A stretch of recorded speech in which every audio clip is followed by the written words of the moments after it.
Hello नमस्कार, welcome to inculcate learning. सो आज second day है हमारी सीरीज का, जिसमें हम प्रीवियस ईयर क्वेश्चंस जो हैं वो सॉल्व करने की कोशिश कर रहे हैं और कुछ कॉन्सेप्ट्स जो हैं वो सीख रहे हैं उनके थ्रू।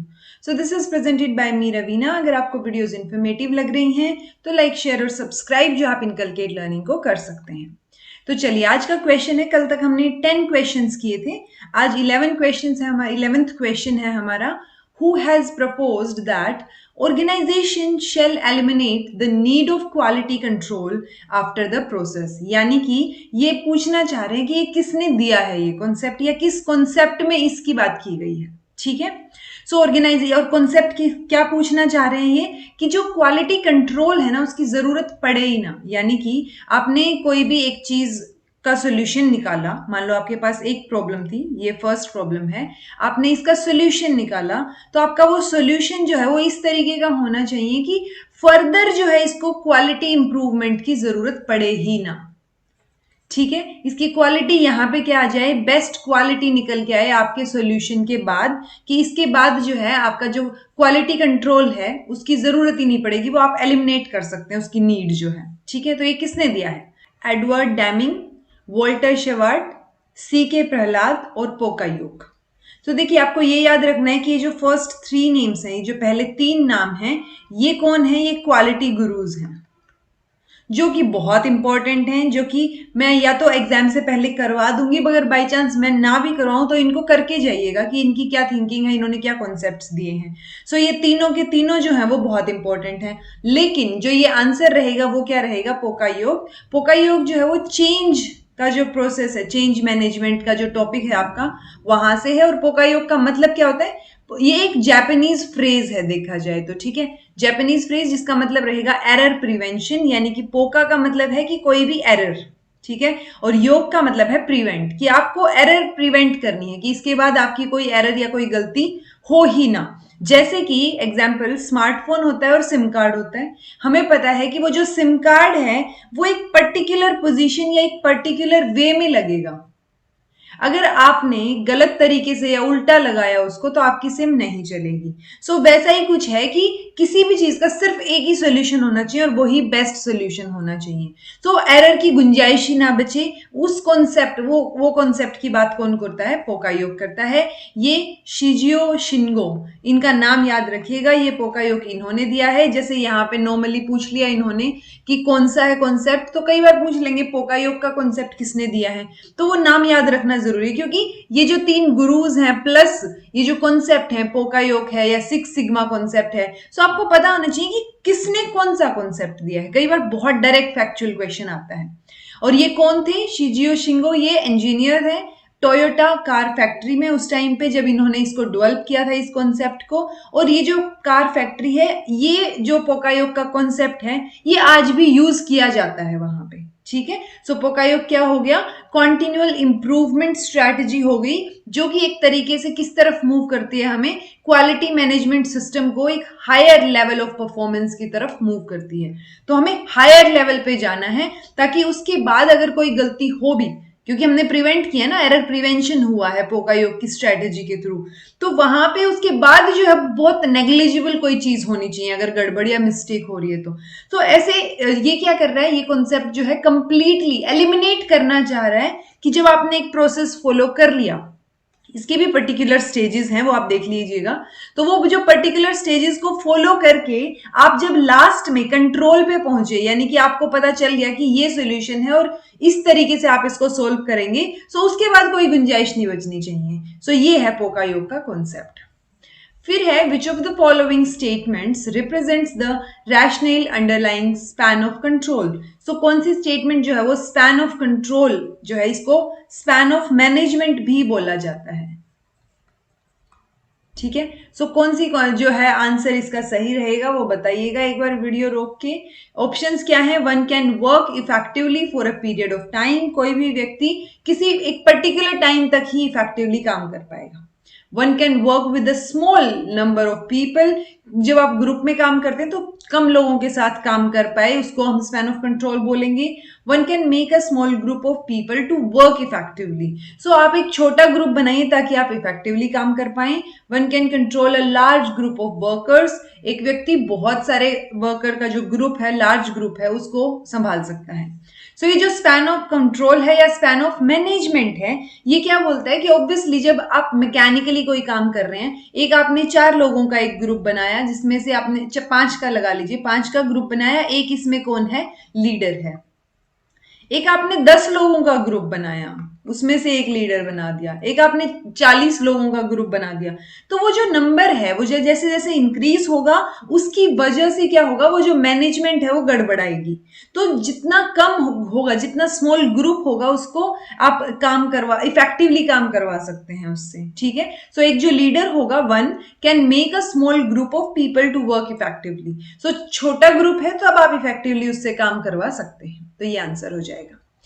फिर नेक्स्ट क्वेश्चन है हमारा, the main limitation of bureaucratic management is that. So bureaucratic management की मेन लिमिटेशन क्या है, उसके लिए आपको पहले ब्यूरोक्रेटिक मैनेजमेंट पता होना चाहिए। अब ब्यूरोक्रेटिक मैनेजमेंट क्या है एक बार वो देख लेते हैं। ब्यूरोक्रेटिक मैनेजमेंट मतलब आप लेयर्स में काम कर रहे हैं, आपने एक हायरार्की जो है वो सेट कर रखी है। लेयर्स इसीलिए बोल रहे हैं हम कि ये फर्स्ट स्टेप है, देन सेकंड स्टेप, फिर आप उनके पास जाएंगे, देन आप उनके पास जाएंगे, तब जाके आपका काम होगा। ठीक है। तो ये एक रैशनल या एक लॉजिकल मैनर में और एफिशिएंटली जो है आप मैनेज कर सकते हैं चीजों को। वेबर और फ्योल का नाम याद रखेंगे आप। ये कंपोनेंट, ये जो इसके प्रोपोनेंट जो है, ओरिजिनल प्रोपोनेंट्स, वो कौन है, किसके प्रोपोनेंट्स बोल रही हूँ, ब्यूरोक्रेटिक मैनेजमेंट का जो कॉन्सेप्ट है उसके। सो वेबर और फ्योल का नाम याद रखेंगे। दूसरी बात, जो मैक्स वेबर है, ये जो ऊपर वेबर थे, इनका पूरा नाम मैक्स वेबर है, ये father of bureaucratic management theory है। तो ये फादर कौन है, मैक्स वेबर, ये नाम भी आप याद रखेंगे। अब जो इनकी थियरी थी, वेबर की थियरी ऑफ ब्यूरोक्रेटिक मैनेजमेंट, उसमें 2 एसेंशियल एलिमेंट आपको याद रखने हैं।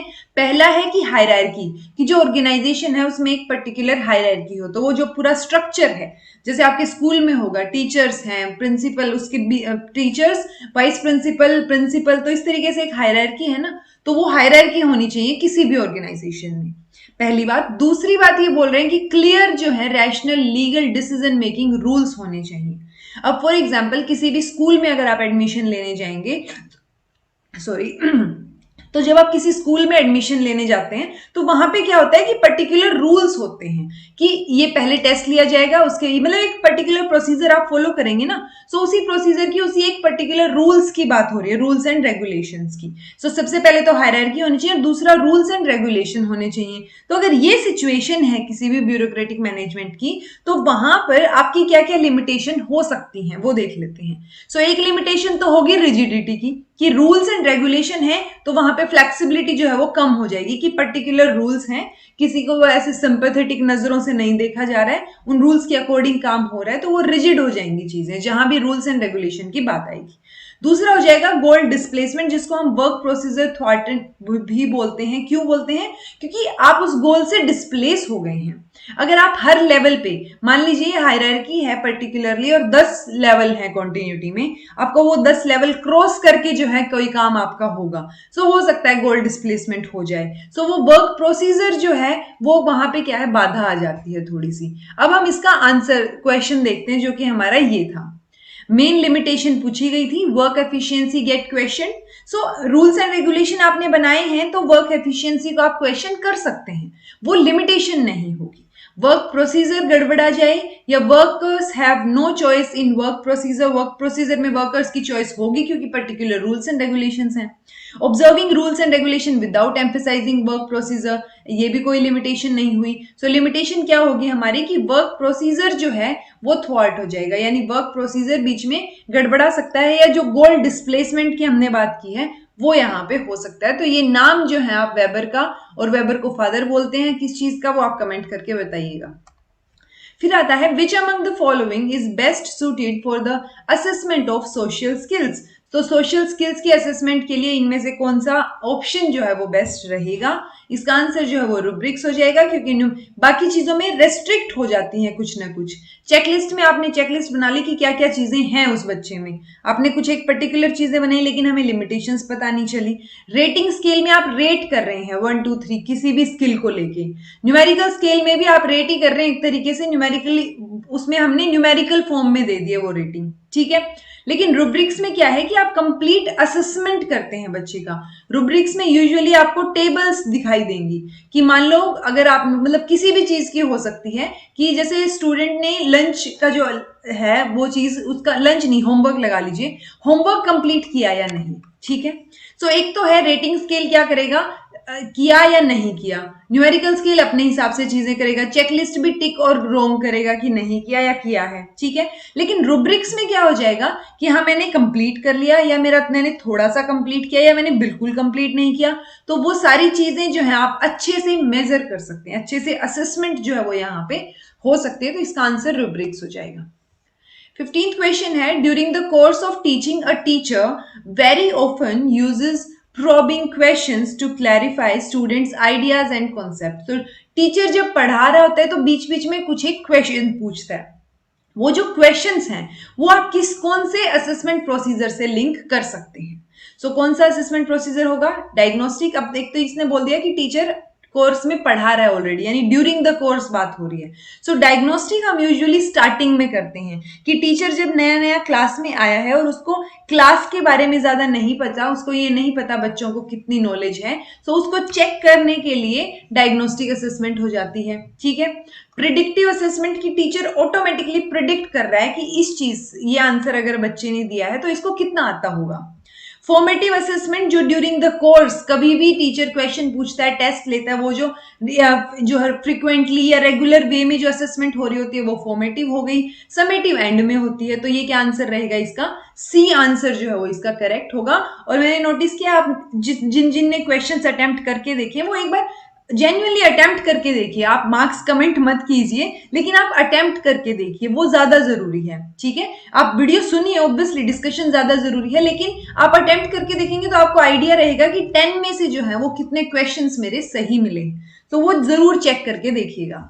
16th क्वेश्चन है, automated unconscious mastery of activities and related skills at strategic level. So आप ऑटोमेटिकली अनकॉन्शियसली आप किसी चीज में मास्टरी हासिल कर लेते हैं। फॉर एग्जाम्पल आप कोई भी काम शुरू करते हैं, जैसे मैंने यूट्यूब वीडियोस बनाना शुरू किया, तो स्टार्टिंग में मुझे ये लगा होगा ना कि अच्छा क्या चीज बोलनी चाहिए, क्या नहीं बोलनी चाहिए, कैसे समझाना चाहिए। लेकिन धीरे धीरे अनकॉन्शियसली ऑटोमेटिकली वो चीज क्या हो गई कि अब मैं खड़ी होगी 45 मिनट्स 1 आवर बोल सकती हूँ किसी टॉपिक पे, राइट। तो वो अनकॉन्शियसली आप क्या हो जाते हैं, किसी चीज में, किसी एक्टिविटी में आपकी मास्टरी हो गई। उसको ये जो है ये जो मास्टरी हुई है, इसको साइकोमोटर डोमेन जो कि RH डेव ने प्रपोज की थी, उसमें क्या बोलेंगे। ये जो यहाँ पे ऑप्शंस दे रखे हैं ये आपको ध्यान रखने हैं। 5 जो है वो क्या है, स्टेजेस हैं किसकी, साइकोमोटर डोमेन की, जो कि डेव ने दी थी 1975 में, ठीक है। तो उन 5 स्टेजेस का नाम याद रखेंगे, जिसमें से 4 ये हैं। जब आप ऑटोमेटिकली किसी चीज पे या अनकॉन्शियसली मास्टरी हो रही है तो वो नेचुरल वे में हो रही है, जिसको हम नेचुरलाइजेशन बोलेंगे। अब इसका आंसर तो नेचुरलाइजेशन हो गया, लेकिन ये 5 स्टेजेस हैं कौन कौन सी। पहली है इमिटेशन, जब आप कॉपी कर रहे होते हैं किसी, चाहे वो डेमोन्स्ट्रेशन है या फिर टीचर ने आपको लैब का कोई एक्सपेरिमेंट करके दिखाया और आपने उसको सेम कॉपी किया, तो वो इमिटेट करना हो गया। मैनिपुलेट करना क्या है कि perform a skill on one's own after taking lessons और रीडिंग अबाउट इट। या आपने उस टॉपिक के बारे में पढ़ा, या फिर आपने जो है आपने एक काम किया कि आप लैब में काम कर रहे हैं। 11th 12th में भी लैब्स होती हैं आजकल, तो 9th 10th में भी इंक्लूड की जाती हैं बहुत सारे स्कूल्स में। आपने क्या किया, एक्सपेरिमेंट जो है वो क्या, उसमें से बुक में से पढ़ा कि कैसे होगा ये, ठीक है। और उस बुक में से पढ़ के आपने वो एक्सपेरिमेंट किया। जैसे आप घर पे आपने कोई रेसिपी देखी और आपने खाना बनाने का ट्राई किया, तो वो जो एक्सपेरिमेंट है, मतलब आपने कहीं से पढ़ के या किसी की यूट्यूब वीडियो देख के आपने वो चीज करने की कोशिश की, वो क्या है, मैनिपुलेशन। प्रिसीजन क्या है कि आप किसी की असिस्टेंस के बिना कोई काम करके देख रहे हैं खुद से, ठीक है। आर्टिकुलेट मतलब प्रिसाइज हो गया ना कि कितना प्रिसाइजली आप कर पा रहे हैं। आर्टिकुलेशन क्या होगा, जब आपने कुछ एक स्किल्स को, एक्टिविटीज को मिक्स करके और अपनी रिक्वायरमेंट के अकॉर्डिंग कुछ करने की कोशिश की। ठीक है जी। जैसे कई बार खाना बनाते टाइम या कुकिंग के टाइम आप क्या करते हैं कि सारी की सारी चीजें आप सेम नहीं डाल सकते ना, आप अपनी रिक्वायरमेंट के अकॉर्डिंग कुछ चीजें हटा देते हैं, कुछ चीजें डाल देते हैं। हो सकता है कि आपको पीनट से एलर्जी हो, तो आप पोहे में पीनट्स अवॉइड कर सकते हैं। तो वो चीज क्या होगी, अपनी रिक्वायरमेंट के अकॉर्डिंग आपने कोई स्किल या सीरीज जो है किसी भी चीज को कंबाइन किया अपनी रिक्वायरमेंट के अकॉर्डिंग। नेचुरलाइजेशन में क्या होगी, एक हायर लेवल परफॉर्मेंस की मास्टरी जो है वो हो जाएगी यहाँ पे, और वो ऑटोमेटिकली होगी। तो जब वो ऑटोमेटिकली हो रही है या अनकॉन्शियसली हो रही है तो हम उसको क्या बोल रहे हैं, नेचुरलाइजेशन। नेक्स्ट है 17th question, who of the following develop the concept of behaviour shaping through the use of principle of successive approximation. तो किसने जो है ये प्रिंसिपल का यूज बेटर दिया, या ये कॉन्सेप्ट किसने दिया बिहेवियर को शेप करने का। सो ये कॉन्सेप्ट जो है वो स्किनर ने दिया, और स्किनर ने क्या बोला था कि उसने रिवॉर्ड और पनिशमेंट की बात की थी। अगर आपने स्किनर की चीजें नहीं देखी है या वीडियो नहीं देखी तो एक बार उसको पढ़ लीजिएगा, आपको रिवाइज हो जाएगा। तो रिवार्ड और पनिशमेंट की बात जो है वो स्किनर ने की थी कि आप किसी भी चीज में, जैसे उसने रैट पे एक्सपेरिमेंट किया था तो रैट को रिवार्ड और पनिशमेंट मिल रही थी अकॉर्डिंग टू कि वो उसका क्या रिएक्शन है, रिस्पॉन्स क्या है। सो जैसे जैसे स्टूडेंट या कोई भी ह्यूमन बीइंग या एनिमल जिसके ऊपर भी आप करना चाह रहे हैं, जिसके बिहेवियर को आप शेप करना चाह रहे हैं, तो वो सक्सेसिव अप्रोक्सीमेशन का क्या प्रिंसिपल है कि जैसे अगर आपने कोई टारगेट सेट कर दिया, ठीक है, और यहां से उसको, ये स्टार्टिंग लाइन है स्टूडेंट की या किसी भी चीज की, बच्चे की या एनिमल की या किसी की भी, ये स्टार्टिंग लाइन है और वो यहां से चलना शुरू हुए। सो अगर वो गलत डायरेक्शन में जा रहे हैं तो उनको पनिशमेंट मिले, अगर वो सही डायरेक्शन में मूव कर रहे हैं तो उनको रिवॉर्ड मिले। यानी टारगेट के या गोल के जितना पास है, मतलब एक स्टेप भी अगर वो क्लोजर मूव कर रहे हैं तो आप उसको रिवॉर्ड देंगे। कोई भी ये जो रिवार्ड और पनिशमेंट है या सक्सेसिव अप्रोक्सीमेशन का प्रिंसिपल है, इसके थ्रू आप कोई भी कॉम्प्लेक्स से कॉम्प्लेक्स बिहेवियर भी क्या कर सकते हैं, उनमें इन्वॉल्व कर सकते हैं या उनमें डेवलप कर सकते हैं। ये बिहेवियर शेपिंग है कि आप कैसे शेप करेंगे एक पर्टिकुलर वे में या एक पर्टिकुलर डायरेक्शन में किसी का भी बिहेवियर। तो ये स्किनर जो है सही आंसर होगा। 18th question, which of the following schemes have been subsumed in Samagra शिक्षा।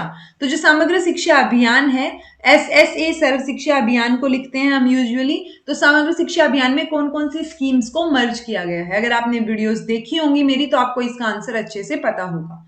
आंसर क्या रहेगा इसमें, सर्व शिक्षा अभियान, राष्ट्रीय माध्यमिक शिक्षा अभियान और टीचर एजुकेशन। ये 3 चीजें इन्वॉल्व की गई हैं, और ये जो समग्र शिक्षा अभियान है ये प्री स्कूल से लेके कहां तक रहेगा, 12th तक। ठीक है जी। और उसमें ये 3 चीजें, 3 कॉन्सेप्ट इंक्लूड किए गए हैं। 2 टीज की बात ये करते हैं, 2 टीज, जिसका मतलब क्या रहेगा, टीचर एंड टेक्नोलॉजी, TEACH, या टीचर और टेक्नोलॉजी पे ये एम्फेसाइज करते हैं। ठीक है, तो ये बात आपको ध्यान रखनी है। और एक सेकेंड, हाँ, तो ये आंसर हो गया और ये 2 टीज हो गए हमारे, टीचर एंड टेक्नोलॉजी। फिर है 19th question, which theory of Habermas is useful way to explore knowledge and its impact on student engagement. कौन सी थियरी जो है वो हेल्पफुल रहेगी हैबरमास की। ये आंसर रहेगा इसका first, knowledge constitutive interest theory, Habermas, Shulman, डेंग एंड ल्यूइक। ये अगर ये 3 आपने नहीं पढ़े तो वीडियो सर्च कीजिए मेरी और जाके देखिए, मैंने बहुत शॉर्ट में एक्सप्लेन करने की कोशिश की है कि मिनिमम और मैक्सिमम आप उतना कर लेंगे, आपके ये जो हैबरमास का और इनका जो टीचर एजुकेशन या जो नॉलेज बेस से रिलेटेड क्वेश्चंस हैं वो आपके सॉल्व हो जाएंगे।